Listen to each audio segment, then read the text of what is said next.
and welcome into the STL Sports Central postgame show. I'm Sara, Dayley, alongside Brenden Schaeffer, and a tough one for the Birds. At some point, we were chatting back and forth about the debuts of so many folks tonight and what the Birds did. It was going to be a tough one with this rookie phenom on the mound for the Brew Crew, but the Cardinals fall short by a score of 6-0. I don't want to say a no-hitter, but nearly that, right? I mean, not something we thought would be this desperate of an opener in Milwaukee, but here we are, the pitching duel, and the Cardinals fall short in the first game against the Brew Crew.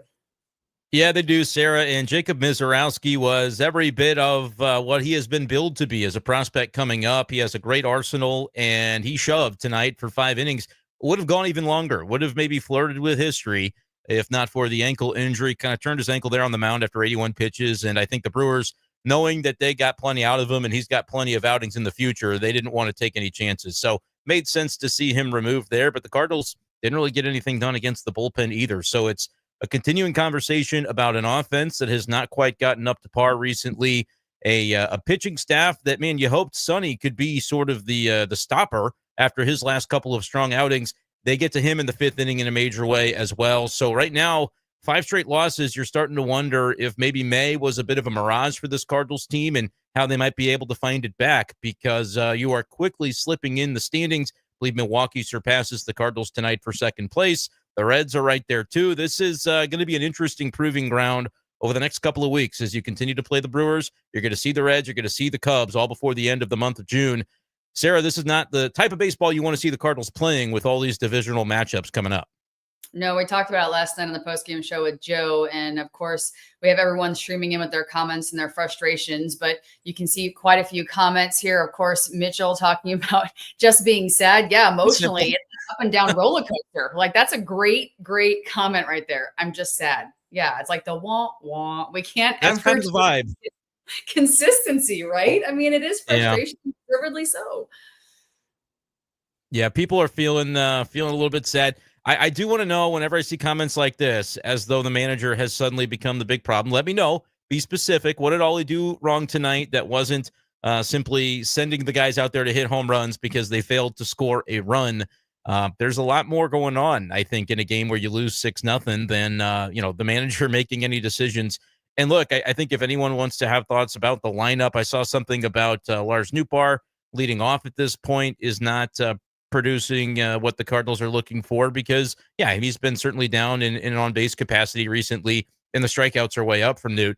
But by the same token, you look at all the guys that are kind of struggling in this lineup right now, how would you arrange it differently, I think becomes a really complex question. And it's not even a case where you've got guys off the bench that are obvious candidates to step in, Sara. I think the bench is sort of trickled into an area where it's a weak point right now for this Cardinals roster. They called Michael Ciani back up. He's more of a defensive weapon to have off your bench, which, by the way, I don't mind them doing that. We had seen, I think, all that we needed to see of the Ryan Vilade experiment. And so in trying to get Andre Granillo on the 26-man roster, and he looked good tonight out of the bullpen, they needed a 40-man spot. It made sense to be Vilade's. But I'm looking at this lineup and going, there's not really obvious candidates off the bench to be able to supplement. And, even some of your guys that you can count on, like Brendan Donovan, he's banged up. I don't know the next time we're going to be able to see him. They're trying to avoid putting him on the injured list, but I think you'll only be able to go so many days with that before you go, man, we might need some reinforcements, and having all 13 guys available to us every day. So a lot of questions right now for sure with the Cardinals, and you can get yours in the comments right there in the live chat as we continue to break down this game here on the Cards Central post-game show, brought to you by Hot Shots, and all our content, of course, presented by DraftKings. The crown is yours. Absolutely. So real quick, though, we talked about injuries, and you had mentioned Brendan Donovan, Walker designated for rehab. So he's going down, but we have a lot of comments, and we had a ton of comments last night about Nootbaar still leading off. Yeah. What are we going to do with that position? Because it's not working. It's not working for the Cardinals. But like you said, there's only so many ways you can adjust the lineup before you got to make something drastic to make things fit into play there. So what are your thoughts on him leading off? Yeah, my thoughts are like, well, at least he took a walk tonight. That was, you did see a little bit of that from Misiorowski, where he walked 4 batters. There were just some ABs where he just wasn't really locating, and I think that was one. And Nootbaar took his pitches and took his pace. That was nice to see. But outside of that, he was 0 for tonight. Didn't strike out, which is a step in the right direction compared to where he had been. But I look at other candidates, like, okay, you'd think, okay, Mason Wynn, he's a candidate. Well, he was 0 for 4 tonight as well. Ivan Herrera, 0 for 4. Burleson, 1 for 4. That would be the most creative solution, would be Burley. Just get a guy up there who doesn't strike out as much and takes a good AB. He's by no means a speedster, and I think that's actually cost them a little bit. Anytime the opponent hits a ball into right center right now, it's a double with Burley out there and right, and he's got a good arm, but we can acknowledge maybe the weakness of his range in that position. He's doing what he can. But I just don't think there are a lot of options for leadoff that you feel really, really good about. And I think for Ollie to make a substantial change in his lineup like that, he would be looking for somebody reliable to put up at the top. And so I could see Ollie just kind of sticking it through with Newt. Newt's not the only guy struggling, though, and that's kind of the issue the Cardinals are running into. It just seemed like they were on top of the world Saturday, beating the Dodgers the way that they did. You lose Sunday. Michael McGreevy pitched okay against a very good lineup, and so you weren't really panicking then. I could even find a way to write off the Blue Jays series a little bit, Sarah. When you look at the way that lineup makes such good contact, they're the lowest strikeout rate in the league. Ollie talked after some of those games against Toronto that we knew coming in this would be a difficult series, and he even made the case that they matched up a little worse against the Blue Jays, knew it would be a tougher series against Toronto than even the one against the LA Dodgers, which sounds a little bit crazy. Dodgers, one of the best teams in the league, but that just speaks to exactly how much the Cardinals were cognizant of the challenge of having a not strikeout staff, like a staff that doesn't miss many bats. It's the lineup that doesn't swing and miss. And that played out. The Cardinals, they lost 2 one-run games, but they got beaten pretty soundly in that Toronto series.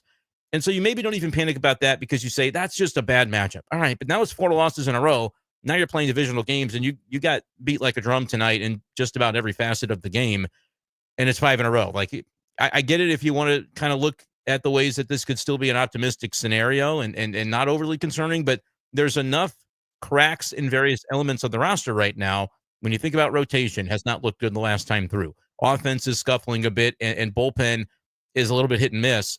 There are reasons to kind of wonder, what are we going to see from the Cardinals for the rest of this month? It's not just that leadoff spot, which is a facet of this, but beyond that, are there concerns? And right now, I think it's tenuous footing that the Cardinals are standing on. Yeah. And then, of course, the scary situation with Victor Scott getting drilled in the head. Just something the Cardinals really, not that you want to see anyone get injured, but they can't really afford to lose another player right now. I mean, at this point, someone who is been there and that they're relying on to somewhat be a consistency. And we had a couple of comments talking about, is he supposed to steal? Is he not? Because he hasn't attempted to steal all season. Then you have Mason Windu commenting 22 of 69 games, the teams have scored 2 runs or fewer. That's 30% of the games. No offense is perfect. Agreed. But teams certainly are exploiting the Cardinals' weaknesses. And I agree. I mean, they find that crack, like you said, and they just make it a little wider, and then they happen to close it, and it looks like it's filled for a little bit, and then it just kind of reopens, like ripping off a Band-Aid. Yeah, that's kind of been the deal. And it's an interesting comment by Mason Windu, because the Cardinals, for the first portion of this season, I think it was like the first 10 or 11 games in a row to begin the year, they scored at least 4 runs and were close to setting a National League record for that. And I had talked a lot about it last year, how that was a really important thing for the Cardinals to be. And I don't think they quite got to that level where even on your days, you're not feeling it as an offense. You can chip away to get 4 runs out of it, because with a pitching staff that has a lot of starters that are going to have an ERA of 3.9, 4.1 type of vibes, you're going to have a lot of games where your starter goes 6 innings, gives up 3 runs. You got to score that 4th run and win those tight games 4-3, 5-4. And right now, if the Cardinals have started to kind of mount up the number of games where they're not getting to at least, 2 or fewer, that's to be that number a third of the time is troublesome. I think for a rotation that is, like, I don't think it never was going to be a top 5, top 10 unit, but could it be middle of the pack? Certainly, and it still can. But you're starting to see a guy like Liberatore. Is he wearing down a little bit now that we are seeing him in this role full-time for the first time in a while? Is that an adjustment for him? Sonny Gray has kind of been hit and miss. We've seen that from other guys in this rotation, to where if you're not getting the offensive contributions, it kind of feels like, I liken it to what we've seen on the other side of the state. The Kansas City Royals are kind of going through this, where they just don't have the offense to be able to sustain enough of those 3-2 wins. They're dropping games because of the offense. And if the pitching doesn't just outright carry you, which we're starting to see happen for the Cardinals too, it's just not doing enough to be the beacon, then you're going to lose some games. And tonight it's not even like tonight was close. Samuel wants me to talk him off the ledge a little bit, but this one wasn't close. And like I did say this afternoon on my radio show in Columbia, I said, I think they lose this game. It's a bad matchup for them to face a guy with his MLB debut. It just seems like it goes that way. Sonny Gray on the road, It often seems like it goes that way. He tends to give up far more homers on the road. We saw that play out tonight with Jackson Chourio beating him in the 5th. I thought this was a bad matchup, but I still think the Cardinals can split this series, and that's what they need to do. I mean, you got to find a way to right the ship. It's a 4-gamer. Find a way to get some offense, though. I mean, that's going to be the name of the game. That this is a team that we've credited, Sara, for being a club that doesn't ever feel like it's out of a game, and they'll come back and they'll score and they'll tack on in the latter innings. We didn't see that tonight.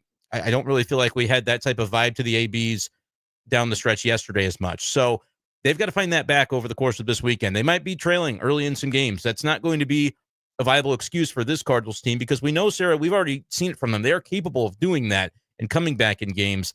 They got to find a way to win 2 of the next 3, I think, to earn a split. Otherwise, as you get deeper into June, the standings are going to dictate. Like, we're going to start to talk about this team back again as, they're middling, 500 team.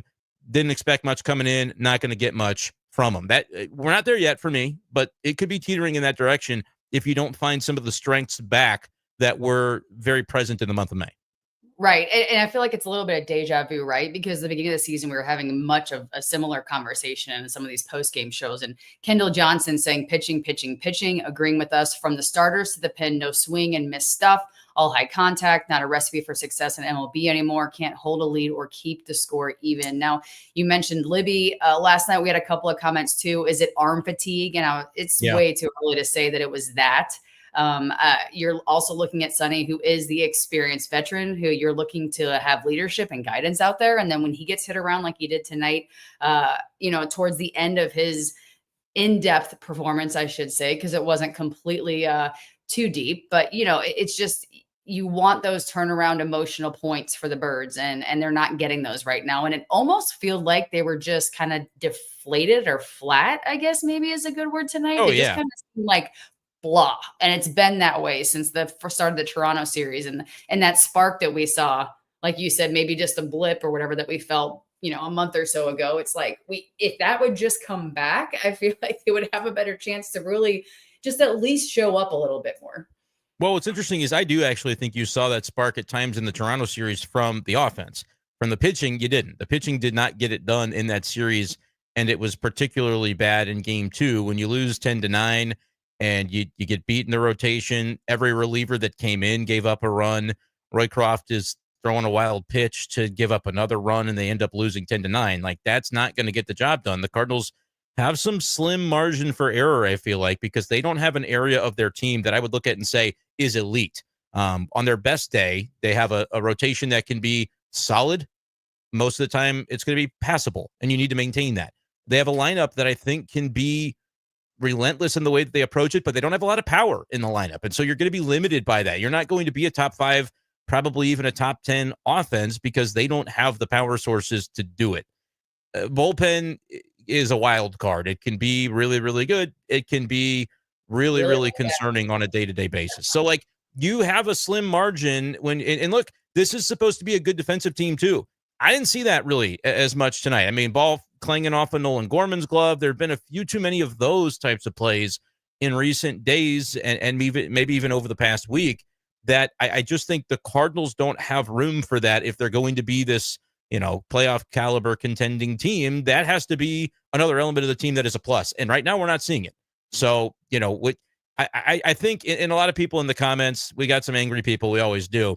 I'm not ready to tell you, here's how many games the Cardinals are going to win, because if you would have asked that question in the middle of their great run in May, it would be easy to drink the Kool-Aid and say, oh, they're going to win 90. It's going to be great. If you're to ask right now, the sky is falling. I see Cardinals fans legitimately predicting 100 losses. It's like, that's probably not going to be the case either. I said coming into the year, variance is going to be real. This team could lose 90. This team could win upper 80s, but, there's a lot of room in between for just being kind of average. And feels like right now there's definitely a level to which the Cardinals might just end up being meh, average, middle of the road. And that'll be incumbent upon the front office to say, hey, if we're not built for it this year, we do have to talk about selling a lot of these short-term guys and building a foundation for the future. That's what we all thought was going to be the vibe coming into this year. They had a really great May to potentially change the course, but we're not to July yet. I mean, we're not to the trade deadline to where you can make a decision on what that's going to look like. There's a lot of proof of concept that's going to have to be there from the Cardinals team in June that we're not currently seeing over the past handful of games. Yeah, or even just to reset. I mean, the All-Star break's Yeah. usually that little pause moment, right? To like take a break and We got a catch your long breath. way just to get to We're not that. We got a long way. Yeah, exactly. And I can't help like every time someone says the sky's falling, I know people have seen the meme on social media with Fredbird on the edge of the bridge, like he's gonna jump. Yeah. I just think of that every single time when someone gets so fired up. I'm like, he's, and again, rightfully so. The frustrations are valid. I'm not dismissing anything. I'm not saying like, quit being Debbie Downer at all. But you've got Walt Mosby, referencing the 2024 team, Gray. Road ERA 5.20 in 2025. It's now 5.38. Yeah. It's a But real you thing. also It's been real. yeah, yeah. It's not going to change drastically right now with what's going on. And I don't see it really improving if it's going to be the up and down contest. And Mason Windu again contributing. Why we see Marmol like Donovan at second instead of Gorman and Walker in right field instead of Burley. That's a good question. Why don't you think he makes a change there? No, I think that's what the comment is saying is we Oh, can I'm sorry. clearly see why. There, Yeah, yeah. Gorman's not a good second baseman. He's average at best and has He's not poor hitting range. either. I mean, that's a conversation that like that's where the runway comes in. And is he going to be a hitter that he's got to be a guy that slugs? And we saw a home run from him in the last series, and there's got to be more where that came from. But defensively, specifically, to me, it's been very clear that they've bent over backward to not put Donovan in the outfield. And right now, Donovan's not fully healthy, so that's part of it as well. We saw Gorman, though, at second base tonight. I just don't think very much of his range. I don't think the Cardinals and the coaching staff have it as a preference to have him in there. But right now, you don't have a bench that's really any better, and they have made the decision to not bring Thomas Saggese up. If you were going to do it, it should have been a week ago because Jordan Walker is almost ready to return, and that's where more of the playing time is going to be diluted for the position that could be a Saggese. Instead, we talked about Ryan Vilade for a week for whatever reason, and here we are closing in on Walker hopefully returning to the Cardinals in the next couple of days. And then that's also a factor for Alec Burleson, who is maybe one of the few that we've seen the bat be moderately consistent during this stretch where the Cardinals are struggling. He still puts the bat on the ball more often than not, but his range is a similar conversation. And right, I said anytime a ball goes into the right center gap, it's just a fact of life. It's going to be a double for the other team because Burley's going to take a little bit of time getting to it. He's got a good arm, but it's just tough to they're hunting double every time when the ball is hit out to that direction. So, yep, I agree with the comment. And, the Cardinals don't have either of those guys. So your defense is taking a little bit of a dive at those spots. And when you're not hitting and you're not pitching as well, you're constantly pitching to contact. It's why this team has to have a good defense behind their pitchers because they don't strike anybody out. So there's a lot of things that I won't say it's like a house of cards, but you could see where the tumble could come if the Cardinals aren't able to shore up some of these areas that we're talking about at margins. Right. I mean, if you can't put runs across the plate and you can't pitch, it's not going to do much for either side. So it's going to be a losing battle every game when you take the field. But this, once again, is the STL Sports Central postgame show. That's Brenden Schaeffer. I'm Sara Dayley. The baseball season is officially underway. It's almost the halfway point, and that means it's time to step up to the plate with DraftKings Pick 6. Think of DraftKings Pick 6 as your fastball right down the middle. It's the easiest way to play for cash and take a shot at a big win. Cash in your baseball knowledge. New players get $50 in Pick 6 credits instantly on just a $5 entry. Gambling problem? Call 1-800-GAMBLER. Help is available for problem gambling. Call 888-789-7777 or visit ccpg.org in Connecticut. Must be 18 and over. Age and eligibility restrictions vary by jurisdiction. Pick 6 not available everywhere, including New York and Ontario. Void where prohibited. One per new customer. Bonus awarded as non-withdrawable Pick 6 credits that expire in 14 days. Limited time offer. See terms at pick6.draftkings.com/promos. All right, Brenden. So tomorrow we have Fedde and Peralta going toe-to-toe on the mound. Freddie 3-5, 3.54 earned run average.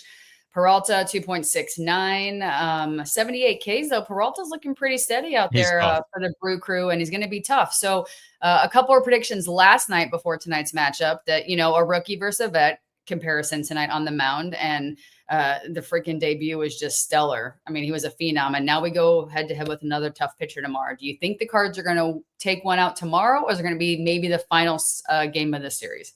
Yeah, this is another tough pitching matchup for sure. And Peralta's going to probably be another guy that racks up some strikeouts. The benefit that maybe the Cardinals do have is a number of guys that have seen him pretty well in their history. Arenado and Contreras, 944 and 1,035 OPS respectively. Ivan Herrera has only faced him a few times, but is 2 for 3. Pedro Pages, interestingly enough, this is crazy. Keep this in mind for tomorrow. Pedro Pages against Freddie Peralta, 2 for 2 with 2 home runs in his career. I don't know how that happens, but that is clearly a matchup. I can bet you he'll be in the lineup tomorrow. I mean, that's one that you don't question it. You just put him back out there and see if you can't have lightning strike again. So there are a few Cardinals that have had good numbers against Freddie Peralta. He is a tough customer. You'll strike out a bunch. You'll have to find those 1 or 2 innings that you can get to him.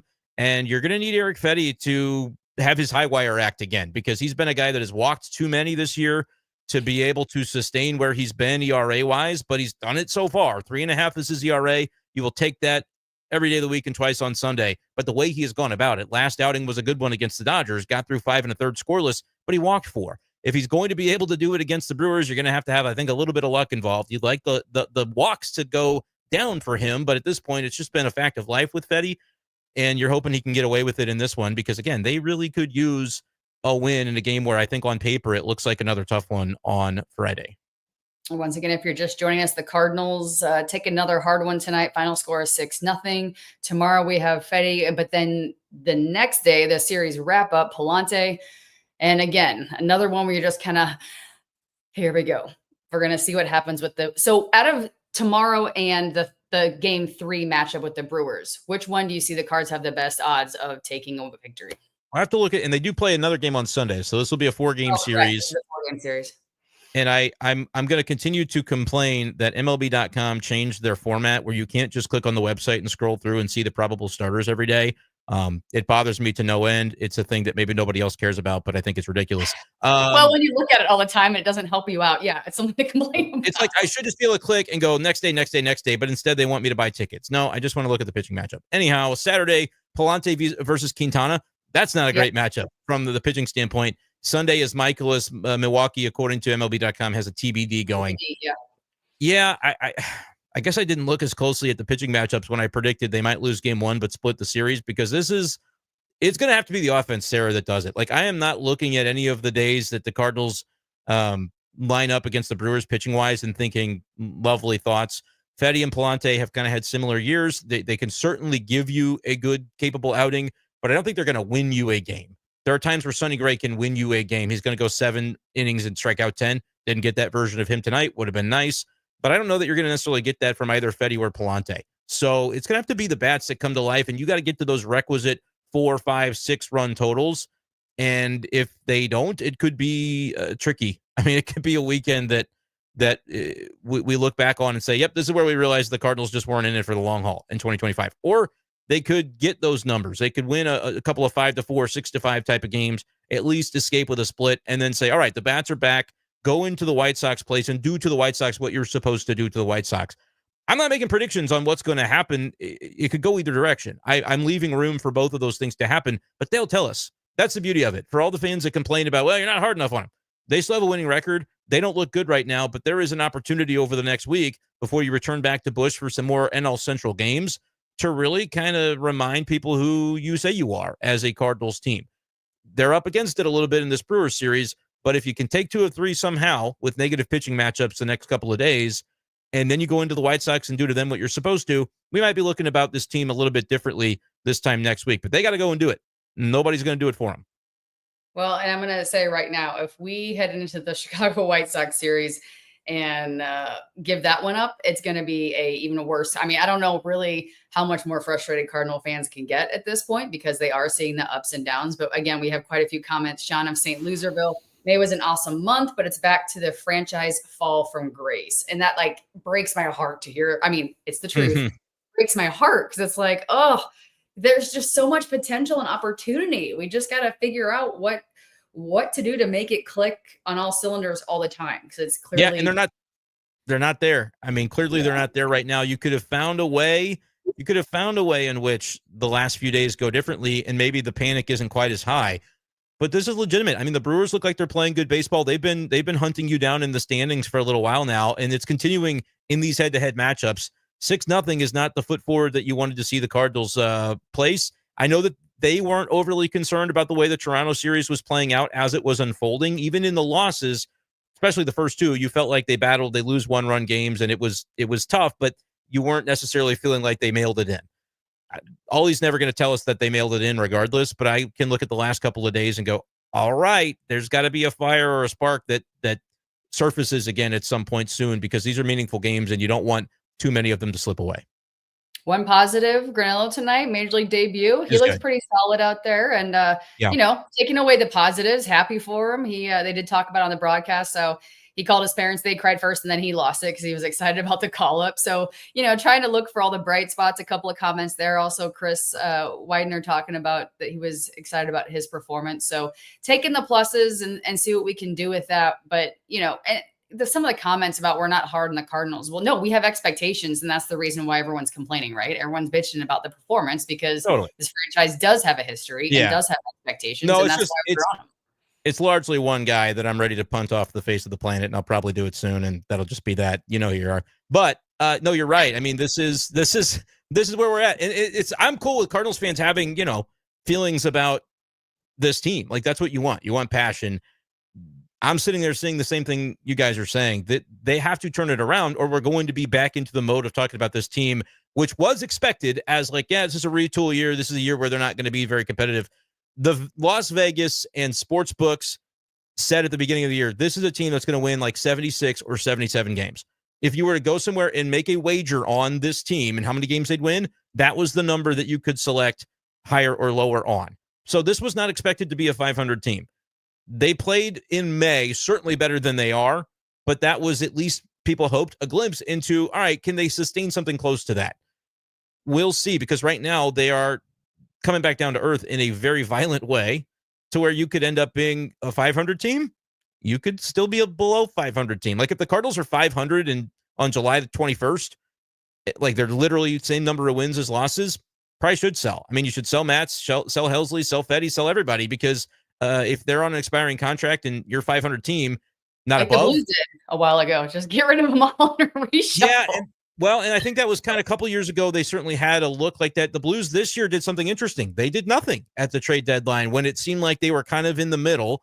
And that was the message that Doug Armstrong wanted to send, was like, hey, I like you as you are. I know Colton Parayko's just gotten injured. We still believe in you guys. And you know what? They responded to that and went on a run.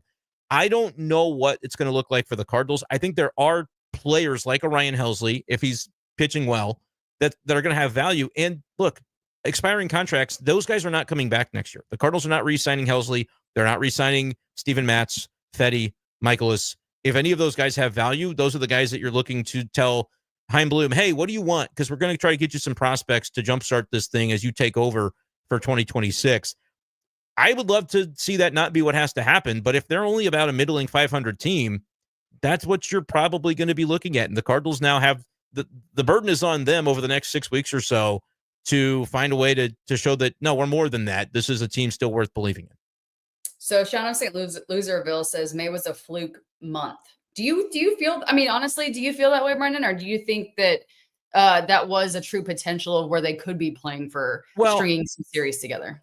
So I'm going to do some quick math. In May, they went 18-7. They lost the first two, and then they won 18 of their next 23, I believe, an 18-5 record. But I'll go 18-7 was the record in May. That's a .720 winning percentage. If you do that over 162 games, you're going to be a pace for 116.5 wins. Yeah, that's a fluke. Nobody's going to win 116.5 games, and certainly not this Cardinals team. It was a proof of concept of, like, they can actually be a pretty good team, but they're not playing maybe with the same fire that we saw or the same execution that we saw. So the thought was, if you can play that way for a month, can you just be 500 in every other month, and suddenly you've won 86 games, 87 games if you do that? I mean, that's the recipe. But we're seeing them play, well below 500 when you lose 5 games in a row. So, yeah, was it a fluke? In a manner of speaking, technically, yeah, because they're not going to be a 116-win team over the course of a year. However, did it show maybe a little bit of a proof of concept, like, hey, the Cardinals can do this over a sustained stretch, but they got to find it back and sustain it, because that's the hardest thing about a 6-month summer, is doing it over the long haul. And have they demonstrated that they can definitively do it over the long haul? No. We've seen some good spurts this year, and we've seen some bad ones. And right now they're in the middle of a bad one. And so this is a big weekend against a team that wants the same thing you do. They want the playoffs in Milwaukee, and they are finding better ways to be able to get it and ascertain that as of right now. So, yeah, if you lose 4 in a row to the Brewers, we're going to be having a completely different conversation than if they, pull themselves up by the bootstraps and win a couple games this weekend. They'll get to decide that, though. It's not. It always cracks me up. Like, the media is this. It's really going to be a matter of what the Cardinals do, and then we'll be able to, respond, react and respond to that. I'm responding right now to it, and there are people that are saying the mood of the show tonight's not very high. No, they've lost 5 games in a row, and I'm pragmatic in the way that I talk about this team. So the practical nature of it, Sarah, is if they keep losing games, that means they're probably not very good. Yeah, that it doesn't take a rocket scientist to put that out there, but they get to tell us. They how many times have we underestimated a team in sports? It happens. And right now, I think a lot of Cardinals fans are going, see, they are who we thought they were. We thought they were going to be kind of mid, and they're looking kind of mid, but they have every opportunity to show us. Then that's where they're at. It's totally fair. But they play 162 games rather than 70 games. So they get to decide. That is the beauty of it. I'll never forget it. It was, I believe it was last year, might have even been, though, the really rough 2023, where we're in the clubhouse and Paul Goldschmidt, was one of the few guys that it felt like veteran player. It's on him to talk about this year. They're losing. Goldie, what do you think? And it's like at a certain point that probably wasn't fair to Goldschmidt, but that was the nature of that roster. And so anyhow, media surrounding Goldschmidt asking hey, you guys are 10 games below 500. What do you think? And he said a quote that will stick with me. Baseball is a fair game because the record will tell you who you are at the end of the season. You play 6 months to decide whether you were a good team or a bad team. It's hard to declare it in June like for sure because baseball will surprise you. Oh, but 100%. Yes. That quote of you'll know at the end. And I know people want to make declarations because this is a predictions business and we're supposed to say they stink because they're going to. I don't know if they stink. They might stink. In 2023, they stunk. Did they stink because they stunk in April that year, or did they stink because they never found it back the next 5 months? Right. That's the second thing. This year, we saw lackluster April, an unbelievable May, and now June's not going the way you want. They're going to tell us what type of team they are, and then we'll be able to talk about that team. As of right now, my prediction is kind of where it was at the very beginning of the year. I thought they were better than people thought they were, but not a playoff team. 83 wins is what I said. Kind of feels like an 83-win team the way we look at them right now still. The burden's on them to prove that they're more. Yeah, and a playoff team was high expectations. I think that was just like, if we're on the good side, that's where we would be at the top of the Central. But, like you said, it writing out what the expectations were is fair and let them reveal what it is, because that's the way we need to go. Troy Wall's commenting, oh no, Sam Brenden doesn't like it when you say we have 5 catchers. Well, yeah, I want to mention this because, when people say the Cardinals have 5 catchers, it tells me that they're brain dead, that they don't have any idea of what they're talking about. Wilson Contreras won't catch an inning for the Cardinals this year. Just so you know, he will not catch an inning. So if you want to still consider him a catcher, you're welcome to do so. But the way that this roster functions, he's not. It's nitpicky. It doesn't really matter functionally, but Cardinals fans pick sometimes the weirdest things to complain about. But how often are you going to go 4 deep? I mean, reality. How often are you going to go through 3 catchers and then have to go to someone who you can catch? That's what I mean. And so, there's not a 5th catcher. First of all, I don't know where that comes from. That's just a little hyperbole. The 4th catcher would be Contreras, and he's not going to be used as a catcher once this year. So, no. Now, if you wanted to be accurate in registering a complaint, you could say the bench is kind of useless right now. They don't have anybody that can come off the bench and take an AB. Barrero, they don't view him as a hitter. They don't view him as a fielder. He's hanging out, right? They've got a few extra spectators for the series in Milwaukee. Whose fault is it? Well, it's interesting. You could say pretty easily, well, that's John Mozeliak's fault. He builds the roster. But also, coming into the year, we knew they weren't going to go out and add a $2 million Brandon Crawford or a $2 million Matt Carpenter or the veterans that you could say are experienced pinch hitters. They didn't care about going out and getting guys like that because they wanted to leave their bench open to find out what they had. Like a Joel Pozo, Chris mentions, can take an AB. He can, and he'll probably continue to. I think you have to be more willing to do it with him because he's the only guy off the bench from the right side that's threatening on a given day. But you just don't. Michael Ciani is there to be a guy that comes off the bench to pinch run or to play good outfield defense if you have a lead late in the game. There's value to that for teams that lead late in games. But when he was here in April, the Cardinals were losing a lot of games, and it was like, you don't have a role for Ciani because you're never up 2-1 in the 8th to bring him in to shore up the hands team for defense. So it's kind of cyclical in that regard. Fine to complain about the bench because it's not a great bench. There's not a lot of depth to it, and there's a bunch of guys that do some things decently enough to stay on the bench, but they don't. The puzzle is not right now fitting together in a way that Ollie is able to maximize platoons and do those sorts of things that can often be the benefit for a bench. Joseph mentioning that he likes Gorman getting run. I like it too. I think it's part of I'm not sure he's going to be great, but we just got to look at it and see it so that Chaim Bloom can either say, actually, I see a role for him in 2026, or no, I don't. Let's trade him. That's what this was also supposed to be about, as this is put the experimental slower bleed. And yeah, that's sort of still where it's at. And it's all something that's still being taken into consideration. But I feel like people are applying the bench criticisms, which are valid. I don't think it's a strong bench right now, but they're applying it as though the Cardinals were this team coming in that their whole goal was to put the bench together in a way that spent money in free agency and got the best players that they could, which we knew they weren't going to do because this was kind of a retool, save some money type of season, and hope some random guys emerge that can staff the bench. It hasn't quite happened to the level that maybe you're hoping for, and that's why you can see that as a little bit of a deficit. We'll see if it improves, Sara, as time goes along, but yeah, I would say that largely the Cardinals have been maybe 2 or 3% better than everybody kind of thought they were, but 2 or 3% certainly doesn't get you the playoffs, and right now they're sitting on the outside looking in, so everything is kind of going according to within the realm of what we thought we could see. Right. And the comments just keep repeating what we've been discussing, but not great Sure. starters, not great bench. We hear you. Bullpen struggling 100%. Yeah. We get that. A lot of woes here and a lot of things the Cardinals do need to figure out. Something that's not been consistent too is the depth of the organization. We're used to having player after player that has 2 or 3 backups in every position, and that's not the case right now with the Birds. So a lot of things to look at. But any final thoughts, Brenden, before we close this one up here tonight? Well, I just to kind of get it down on paper, always like to kind of check the pulse and let people know where I am. I said, look, I'm still around thinking this team's an 83 win team, which is kind of the pace that they're on, give or take. I forget, are they 36 and 33 now? So if they're 3 games above 500, they're actually on a slightly better pace than that. Even still, they're on an 86, 87 win pace. And I'm still kind of thinking 83. So I'm thinking they might regress a little bit compared to what they've been. They can certainly show us more. Do you have a number, Sara, win total? If you had to say tonight, do you have a guess of what we think we will see in 2025? I hope we have a blip, something similar to May, just to give us a little bit of hope. And I don't care whatever month it comes in. I don't care if it's at the end. I don't care if it's right after the All-Star break. I don't care where it is. So I would go a little higher. I'm going to say around the 90 mark. Okay. I mean, 90. I think they can pull off a couple of good series wins and really put some things together. And, I think a lot of that will definitely say as we head into the All-Star break, because being on the other side from the family side, usually that was always just a mentally they go back to their families, they hang out, they mentally reset. It's a time for them just to get it together, so to speak, collectively, and not just sit on the bench and watch a team fall apart again. So I'm gonna shoot for around 90.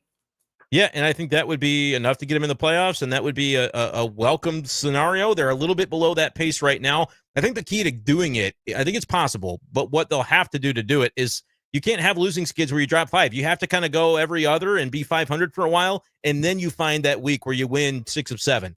And then you go back to being, 3 and 4, 4 and 3. You're kind of just treading water and find those spots. They can't let this current week turn into one where you look up and go, whoa, we lost 7 of 8. Right now, it's 5 in a row. You've got to find a way to stem the tide a little bit this weekend if they want to achieve some of those win totals that some Cardinals fans, I think, out there still think are possible. Although, I see people saying 70s. And look, that could come too, because if they're a 500 team in mid-July and that trade deadline is looming and they do sell off, you could start to see a little bit of a dip down the stretch, but it could absolutely go the other way. We're in limbo. We're still in limbo right now. And I think even with Flag Day coming up in a couple of days, that's Claibs' time to say, hey, who are you as a team? I got news for you. Flag Day is not going to be enough this year to see who the Cardinals really are. I don't think we're going to know by then.